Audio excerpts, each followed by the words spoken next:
दुनिया की सबसे बड़ी पार्टी के सबसे बड़े नेता का चुना जाना आसान नहीं होता। शायद यही वजह है कि बीजेपी के नए राष्ट्रीय अध्यक्ष के चुनाव में सस्पेंस खत्म होने का नाम ही नहीं ले रहा। भारतीय जनता पार्टी के वर्तमान अध्यक्ष जेपी नड्डा का कार्यकाल काफी पहले ही खत्म हो चुका है, लिहाजा पार्टी के लिए नए कप्तान की खोज पिछले कई महीनों से जारी है। केंद्र से लेकर देश के 20 राज्यों में बीजेपी या तो खुद या अपने सहयोगियों के साथ मिलकर सरकार चला रही है। जाहिर है इतनी मजबूत पार्टी का मुखिया चुना जाना कोई आसान काम नहीं है। देरी की एक वजह बीजेपी के मात्र संगठन माने जाने वाले आरएसएस की सहमति भी है। बीजेपी के विरोधियों का आरोप है कि नए अध्यक्ष को लेकर बीजेपी और आरएसएस के बीच ठन गई है। हालांकि संघ ने इस तरह की किसी भी खींचतान से साफ इंकार किया है। कुछ दिनों पहले बेंगलुरु में हुई संघ की अखिल भारतीय प्रतिनिधि सभा के बाद सर कार्यवाहक अरुण कुमार ने एक प्रेस कॉन्फ्रेंस की, जिसमें उन्होंने कहा कि हर संगठन स्वायत्त और स्वतंत्र है। अध्यक्ष के चुनाव के लिए कोई समन्वय बैठक नहीं होती है।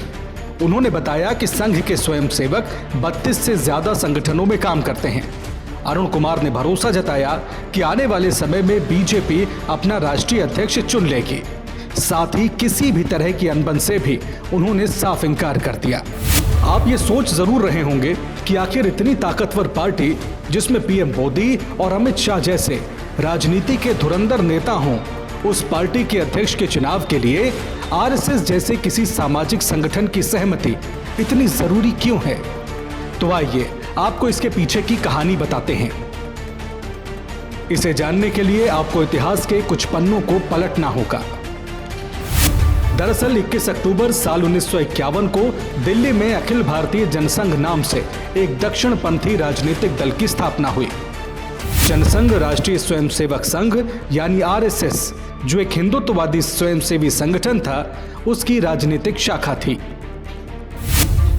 ये वही जनसंघ थी जो साल 1977 में इंदिरा गांधी के इमरजेंसी लगाने के विरोध में बने जनता दल का हिस्सा थी। डॉक्टर श्यामा प्रसाद मुखर्जी, बलराज मधोक और दीनदयाल उपाध्याय जनसंघ के संस्थापक सदस्य थे। ये तीनों आरएसएस के ही स्वयंसेवी या यूं कहें कि सदस्य थे। साल 1980 में हुए लोकसभा चुनाव में मिली हार के बाद जनसंघ के नेता जनता पार्टी से अलग हो गए और एक नए राजनीतिक दल भारतीय जनता पार्टी का गठन किया। भारतीय जनता पार्टी यानी बीजेपी जनसंघ की राजनीतिक उत्तराधिकारी है। जनसंघ के समय से ही आरएसएस का बीजेपी के साथ गहरा संबंध रहा है। शुरू से ही पार्टी के बड़े पदों पर आरएसएस के स्वयंसेवियों का ही चुनाव होते आया है। अटल बिहारी वाजपेयी और लाल कृष्ण आडवाणी खुद आरएसएस के प्रचारक थे। भारत के मौजूदा प्रधानमंत्री नरेंद्र मोदी अपने बचपन से ही आरएसएस के साथ जुड़ गए थे। वो नियमित आरएसएस की शाखाओं में जाते और संस्था के प्रचार का काम संभालते थे। अपनी स्थापना से लेकर अब तक बीजेपी 12 अध्यक्ष बना चुकी है। अटल बिहारी वाजपेयी साल 1980 से लेकर 1986 तक, लाल कृष्ण आडवाणी ने पहले 1986 से 1990, फिर 1993 से 1998 तक और उसके बाद 2004 से 2005 तक बीजेपी के अध्यक्ष की भूमिका निभाई थी। पूर्व केंद्रीय मंत्री मुरली मनोहर जोशी 1991 से लेकर 1993 तक बीजेपी के अध्यक्ष रहे। मध्य प्रदेश में जन्मे कुशाभाऊ ठाकरे ने साल 1998 से सन 2000 तक पार्टी अध्यक्ष का पद संभाला। वहीं 17 मार्च 1939 को हैदराबाद में जन्मे बंगारू लक्ष्मण साल 2000 से लेकर 2001 तक बीजेपी के अध्यक्ष बने रहे। उनके बाद तमिलनाडु के जना कृष्ण मूर्ति का बतौर बीजेपी अध्यक्ष कार्यकाल 2001 से लेकर 2002 तक रहा। भारत के पूर्व उपराष्ट्रपति एम वेंकैया नायडू साल 2002 से लेकर 2004 तक बीजेपी अध्यक्ष की बड़ी भूमिका निभाते रहे। उनके बाद 2010 से लेकर 2013 तक नितिन गडकरी, 2005 से 2009 और 2013 से 2014 तक मौजूदा रक्षा मंत्री राजनाथ सिंह बीजेपी के अध्यक्ष चुने गए। 2014 से लेकर 2020 तक गृह मंत्री अमित शाह बीजेपी के अध्यक्ष रहे और उनके बाद हुए चुनाव में जगत प्रकाश नड्डा को पार्टी ने ये बड़ी भूमिका सौंपी। 2024 के लोकसभा चुनाव से पहले ही जेपी नड्डा का कार्यकाल खत्म हो चुका है, लेकिन फिलहाल उन्हें अगले अध्यक्ष के चुने जाने तक एक्सटेंशन दिया गया है। अपनी रिपोर्ट में हमने जिन बीजेपी अध्यक्षों का जिक्र किया है वो सभी अपने राजनीतिक जीवन की शुरुआत से ही आरएसएस के साथ सक्रिय रूप से जुड़ गए थे। ऐसे में यह समझना मुश्किल नहीं है कि भारतीय जनता पार्टी के अगले अध्यक्ष के चुनाव के लिए आरएसएस की भूमिका इतनी अहम क्यों है। बीजेपी और आरएसएस के रिश्तों से भले ही हर कोई वाकिफ हो, लेकिन राष्ट्रीय स्वयंसेवक संघ हमेशा से यह दावा करता आया है कि वो एक सामाजिक संगठन है। सरकार या बीजेपी के कामकाज में उसकी कोई दखलंदाजी नहीं है। आइए अब आपको बताते हैं कि बीजेपी जैसी इतनी विशाल और संगठित पार्टी में चुनाव आखिर कैसे होते हैं। पार्टी के संविधान के अनुसार राष्ट्रीय अध्यक्ष का चयन एक निर्वाचन प्रक्रिया के जरिए होता है। विभिन्न स्तरों के पार्टी प्रतिनिधियों से मिलकर बना एक निर्वाचक मंडल पार्टी का अध्यक्ष चुनता है। प्रक्रिया का सबसे पहला चरण संगठनात्मक चुनाव का होता है। इसमें बूथ, मंडल और जिला स्तर पर चुनाव होते हैं जो राज्य स्तर तक पहुंचते हैं। आधे से अधिक राज्यों में ये चुनाव पूरे होने के बाद ही राष्ट्रीय अध्यक्ष का चुनाव शुरू होता है। अध्यक्ष पद का उम्मीदवार अपना नामांकन दाखिल करता है। आमतौर पर सहमति से चुना गया उम्मीदवार ही नॉमिनेशन फाइल करता है, जिसे बाद में निर्विरोध चुन लिया जाता है।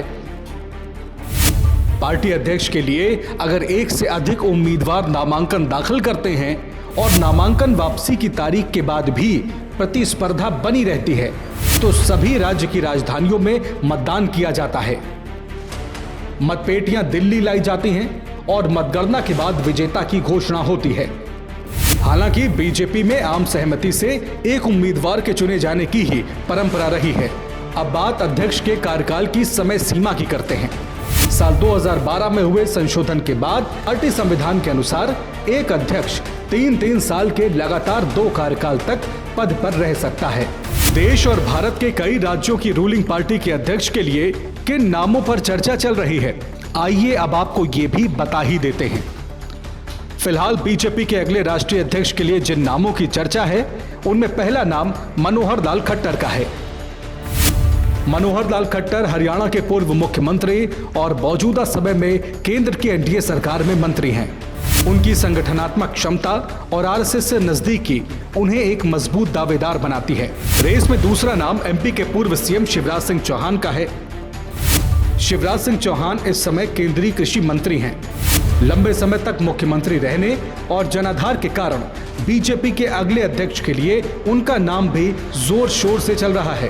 केंद्रीय पर्यावरण मंत्री भूपेंद्र यादव भी इस दौड़ में शामिल हैं। संगठन में उनकी सक्रियता और पार्टी की नीति निर्माण में उनकी अहम भूमिका रहती आई है। उनके अलावा केंद्र की एनडीए सरकार में शिक्षा मंत्री धर्मेंद्र प्रधान का नाम भी चर्चा में है। धर्मेंद्र प्रधान ओडिशा से आते हैं। बीजेपी सूत्रों का मानना है कि अगले अध्यक्ष के लिए पार्टी आलाकमान उनके नाम पर भी विचार कर रहा है। धर्मेंद्र प्रधान की संगठन और चुनावी रणनीति में मजबूत पकड़ मानी जाती है। बीजेपी के नए अध्यक्ष का चुनाव अप्रैल 2025 यानी अगले महीने तक होने की संभावना है। प्रदेशों के संगठनात्मक चुनाव के पूरे होने के बाद किसी भी समय अध्यक्ष के चुनाव की घोषणा हो सकती है। अगला बीजेपी अध्यक्ष कोई भी चुना जाए, लेकिन इतना तो स्पष्ट है कि अंतिम फैसला पार्टी की केंद्रीय चुनाव समिति और आरएसएस सामूहिक रूप से लेगा।